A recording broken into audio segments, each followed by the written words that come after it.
Hi, I'm Marna. This is the Dolls Rescue Channel, and today I am at the Chicago American Girl Store, and I just met up with Dorie from Dorie's Dolly and got to see her husband for a couple minutes, whom we love. She is such a lucky woman. And they had to go, Andrew had a meeting, and I am deciding what doll I am going to get. Oh, and they have the historical, and they have the little girls, the newer historical girls, and I want it all. I brought in my Julie, and she is standing here with the 18-inch Julie. How cute is that?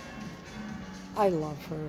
I guess I should have brought shoes, but she's Julie. She goes barefoot in the 70s.